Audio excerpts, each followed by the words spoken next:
নমস্কার বন্ধুরা, আমি সোমা বলছি। আশা করছি আপনারা সবাই ভালো আছেন। আমি করব মোচার ঘন্ট।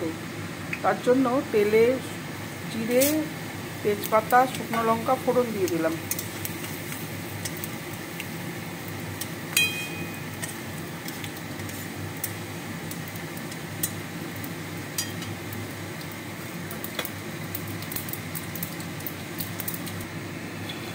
বাদাম দিয়ে দিচ্ছি।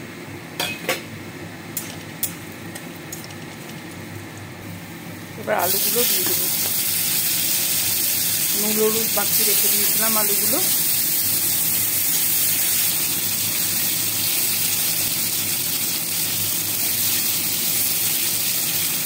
আলুটা ভাজা হয়ে গেছে বাদামের সাথে।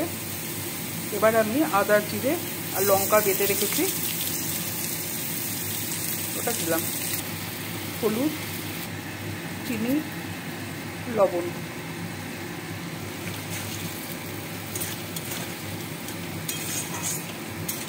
মশলাটা কষিয়ে নেব।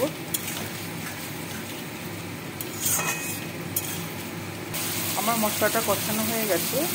আমি এখানে মোচা সিদ্ধ করে রেখেছি, মোচাটা আমি দিয়ে দিচ্ছি।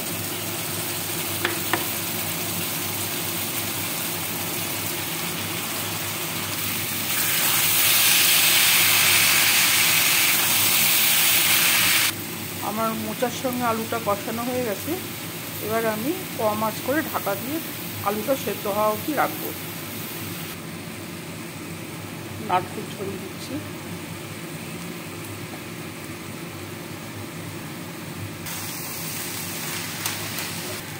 দিয়ে দিলাম ঘি আর গরম মশলা গুঁড়ো। আমার তৈরি হয়ে গেল মোচার ঘন্ট। রেসিপিটা কেমন লাগলো আমাকে জানাবেন। ভালো লাগলে আমার সাথে থাকার জন্য আপনাদেরকে আমি অনুরোধ জানাচ্ছি। নমস্কার।